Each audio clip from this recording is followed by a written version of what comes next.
छावा भाग 28.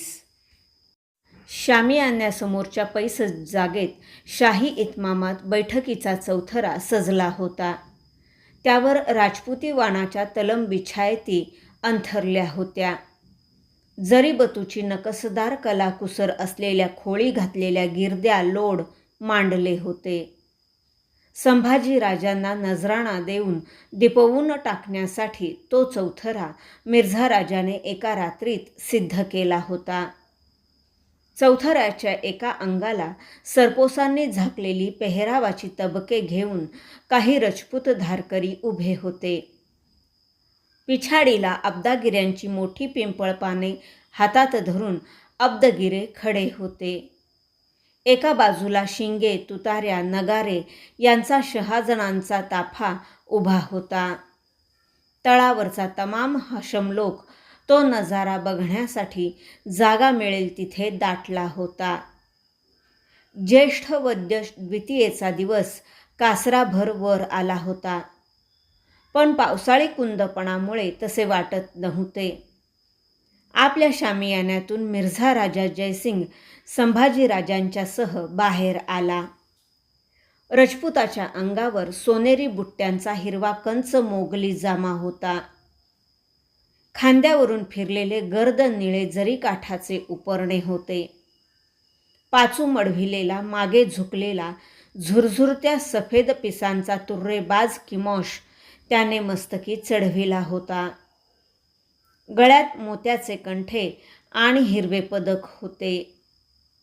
संभाजीराजांनी जरी कोयऱ्यांच्या नकस कामाचा पांढरा सफेद जामा परिधान केला होता. राजांचा होता त्या माटाचाच पिछाडीला ठेवणारा केशरी टोप त्यांनी मस्तकी चढविला होता. कमरेला गर्द जांभळा जरीशेला आवळला होता. चुणीदार मांड चोळण्याखाली पायात भगवे चढाव होते. मोत्याच्या कंठ्याबरोबर छातीवर कवड्यांची दुपेडी माळ आणि कपाळी 2 दळी शिवगंध होते. सर्व दरवाजे मिटलेल्या जगदंबेच्या शांतमंगल गाभाऱ्यातून समईचा एखादा कवडसा बाहेर झेपावून यावा तसे ते दिसत होते. मिर्झा राजे संभाजीराजांच्यासह बैठकीच्या रोखाने चालू लागले. शिंगांच्या कातऱ्या ललकाऱ्या शहरात उठल्या. शहाजने वाजू लागली. आघाडीच्या खाशा स्वाऱ्यांमागून नेताजी, गंगाधरपंत, कर्माजी, कीरतसिंग, रायसिंग राठोड, चतुर्भुज चौहान, रामसिंग हाडा, मोहम्मद तरखान, तुर्कताज खान अशी मंडळी अदबीत चालली. मिर्झा राजाने संभाजीराजांना हात पेश करून बैठकीवर बसते केले. आपण स्वतः बैठक घेतली आणि कीरतसिंग व उदयराज मुन्शी यांच्याकडे इशारतीची नजर दिली. नजराण्याच्या पेहरावाचे तबक घेतलेला एक एक रजपूत धारकरी पुढे होऊ लागला. मिर्झा राजासमोर अदबीने वाकून हातांतील तबक पुढे करीत तबकाला मिर्झाचा दस्तुरी स्पर्श करून घेऊ लागला. तसेच पुढे होत ते तबक संभाजीराजांच्या समोर धरू लागला. संभाजीराजे नजराणा आपला केल्याचे दस्तुरी स्पर्श देऊ लागले. एकाएकी पुरंदरच्या पायथ्याच्या रोखाने उठलेली घोड्यांच्या टापांची टपटप सर्वांना ऐकू आली. सर्वांच्या नजरा त्या आवाजाच्या रोखाने वळल्या.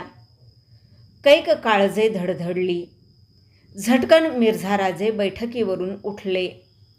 आपल्या मुलाकडे बघत जाणवणाऱ्या करड्या आवाजात दबके बोलले, "खिरत जी" म्हणत कीरतसिंगाने कमरेच्या हत्याऱ्यावर मूठ रुतवली. एका घोड्याच्या पाठीवर चलाख झेप घेऊन कीरतसिंगाने आवाजाच्या रोखाने घोडे पुढे काढले. काही क्षण तसेच गेले. संभाजीराजे आणि नेताजी यांची नजरानजर केव्हाच होऊन गेली होती. भोवतीच्या कुणालाही कळायच्या आत नेताजींचे तरबेज पट्टेबाज धारकरी संभाजीराजांच्या भोवती फेर धरून एकवटले गेले. सगळ्यांचे डोळे कीरतसिंगेला त्या वाटेवर जोडले होते. टापा जवळ येऊ लागल्या. रामेट्याच्या, घाणेरीच्या, करवंदीच्या गर्द झुडपांना वळसा टाकीत 30 स्वारांची घोडे तुकडी दौडत येत होती. त्या तुकडीच्या आघाडीला 2 उमदे घोडे खूर फेकत दौडत होते. ते स्वार होते किरत सिंग आणि पठाणांचा लष्करे सालार साक्षात दिलेर खान. ते दौडते पथक चौथऱ्याजवळ आले. दिलेर खानाला बघताच मिर्झा राजाच्या कपाळावर एक बारीक आठी उठली. मांड मोडून दिलेर खान सगळ्या तळावर क्षणात सरसरती नजर फिरवीत पाय उतार झाला. खांद्यावरच्या हिरव्या कंच फुगीर खिल्लतीमुळे तो केवढा तरी धिप्पाड दिसत होता. मिर्झा राजासमोर येऊन त्याला तस्लीम करीत निधड्या पठाणी बोलीत पुरंदरच्या रोखाने हात उडवीत मिर्झाने काही विचारू नये म्हणून तोच म्हणाला, गड पर रसद चढानी है, ऊपर दाना तक पीछे नहीं छोड़ा है काफर मरहट्टों ने. त्यावर मिर्झा राजाला काहीच बोलता आले नाही. चेहऱ्यावर खोट्या हास्याची खिल्लत चढवीत तो दिलेरला म्हणाला, आइये खां साब. संभाजीराजे बैठकीवरून दिलेरला निरखीत होते. त्याच्या भुवया जाड होत्या. खांद्याच्या गिरदीत त्याची गर्दन घट्ट बसविल्यासारखी वाटत होती.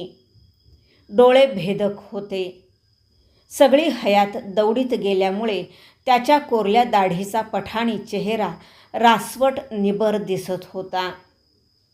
अंगावरच्या खिल्लतीचे बंद त्याने डाव्या खांद्याजवळ गाठीत आवळले होते. खांद्यावरच्या पठाणी किमोशात पाचूचे हिरवे पान मढविले होते. मिर्झा राजाने दिलेर खानाचा संभाजीराजांना परिचय करून दिला. त्याला बैठकीवर आपल्या उजव्या हाताला बसवून घेतले. उरलेली तबके पेश करून झाली.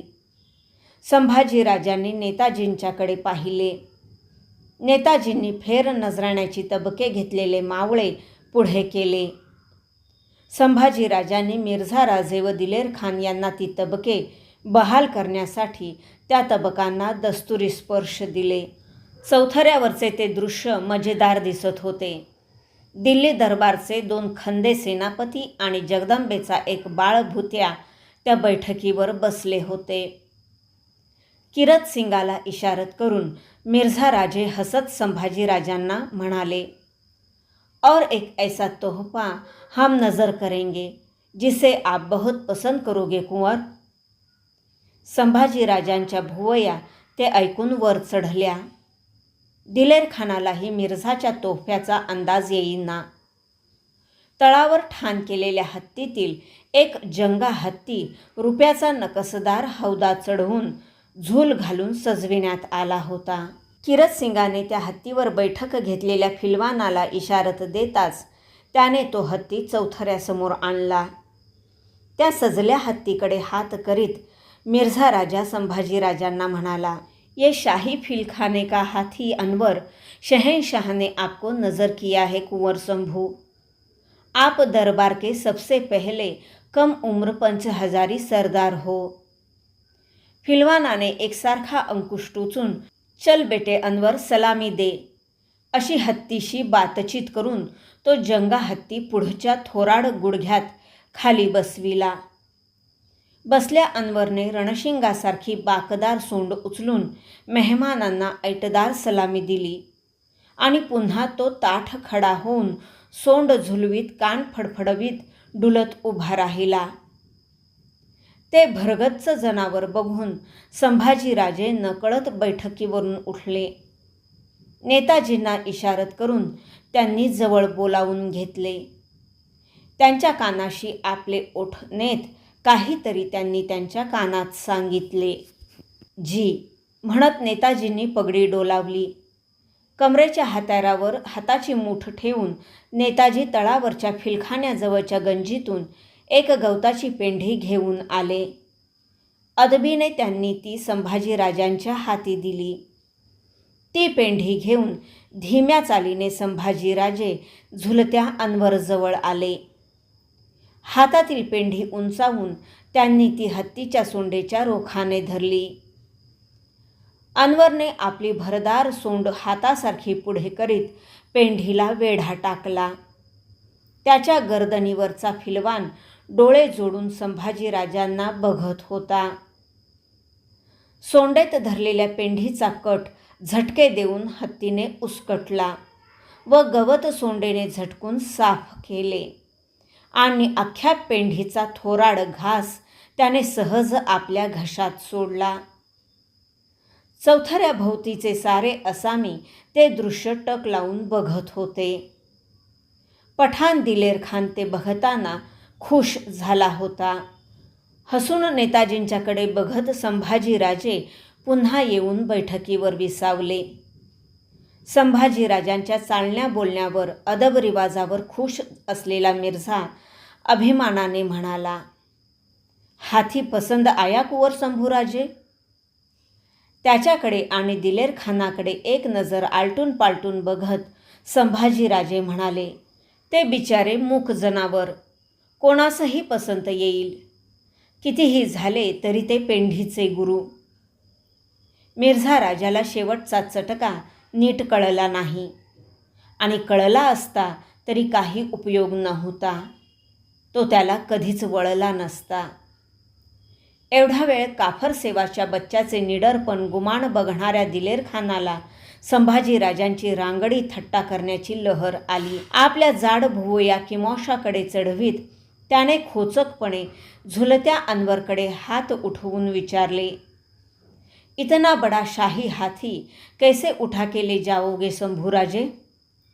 दिलेरचे पठाणी डोळे लकलकले.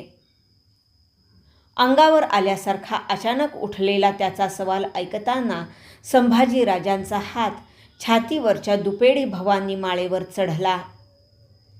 तरतरीत बाकदार नागशेंड्याची शिवपिंडीसारखी दिसणारी आपल्या महाराज साहेबांची पोतासारखी उजळ मुद्रा क्षणात त्यांच्या डोळ्यासमोर खडी ठाकली. दिलेरच्या पठाणी डोळ्यात आपली मावळी बेडर नजर विट्यासारखी फेकत नागफण्यागत ताठ मान करून संभाजीराजे तासाच्या थाळीवर हातोड्याने टोल पडावेत तशा ठणठणीत कणीदार बोलात बोलले, डुलत डुलत का होईना तुमचे हे जनावर चालते. ते नेणे सोपे आहे, पण आमच्या महाराज साहेबांनी दिलेले गडकोट चालत नाहीत. ते नेणे कठीण आहे. तो जाब ऐकून मिर्झा दिलेर दोघेही थरारले. येतो आम्ही दादाजी म्हणत अनवरच्या माहुताच्या रोखानं रिवाजी मोहराजड थैली फेकून संभाजीराजे बैठकीवरून उठले. नेताजीरावांना पुढे ठेवून शामियानाच्या रोखाने चालूही लागले. डोळे फिरलेला दिलेर त्यांच्याकडे बघतच राहिला. त्याला संभाजीराजे म्हणजे आगीची खिल्लत पांघरून चाललेला धगधगीत अंगार वाटला. त्याच्या जाड ओठांतून शब्द निसटले, माशाअल्लाह, क्या तेज जुबां है. इसकी उमर क्या होगी. कर्हे पठारावर मावळचा पाऊस काळा कोसळू लागला. लाल पाण्याचे पाट कर्हेचे तास फोडून दुथडी पसरले. तळावर बुणग्यांनी गवताळू छपऱ्या उठविल्या. त्यात फुटल्या आभाळाखाली थरथरत निथळणारी घोडी आबादान झाली. पावसाच्या भरमार सरीनंतर राहुट्याच्या कनातींच्या झालरीवर थरथरत खोळंबलेले पाणथेंब वाऱ्याची सुंकारणारी झमकी येताच टपटपत खाली कोसळू लागले. मिर्झा राजे जयसिंग आणि निकोलो मनुची हा गोरा साहेब रजपुताच्या शामियान्यात शतरंज मांडून बसले होते. शामियानाच्या दरवाजात नेताजी उभे होते. मिर्झा आणि गोरासाहेब शतरंजात रमून गेले होते. कुणीच काही बोलत नव्हते. मधूनच मिर्झा राजा हुक्क्याची नळी चूस करीत होता. बाहेर सरी कोसळत होत्या. संभाजीराजे पटावरची पांढरी काळी मोहरी निरखण्यात दंग झाले होते. त्यांच्याकडे बघत मिर्झा राजाने हसून त्यांना विचारले, क्या सोच रहे हो कुंवर, खेलोगे 4 हात. पटाकडे बघत संभाजीराजे म्हणाले, नहीं. क्यों. राजा साहब तो अच्छे लड़ाते हैं शतरंज. सिखाया नहीं आपको ये खेल. मिर्झा आडवा आला. आम्हास हा खेळ नाही आवडत. तो अपुरा आहे. मिर्झा राजाकडे संभाजीराजे शांतपणे बघत होते. वो कैसे? मिर्झाचा कपाळ टिळा वर चढला. या खेळात उंट आहे, हत्ती आहे, घोडा आहे, प्यादी वजीर आहेत, राजा आहे, पण कुठंच राजाचा फर्जंद नाही, त्याच्या मासाहेब नाहीत. हा खेळ अपुरा आहे. मिर्झा राजाने चूज करण्यासाठी ओठापर्यंत नेलेली हुक्क्याची नळी ओठाला न लावताच खाली आणली. तो संभाजी राजांकडे बघत कुणालाही कळणार नाही असे पुटपुटला. ये दिमाग है या दौडता घोडा? हयातभर शतरंज खेळलेल्या मिर्झा राजाच्या मनात संभाजी राजांच्या मनात आला तसा विचार कधीच आला नव्हता. भाग 28 समाप्त.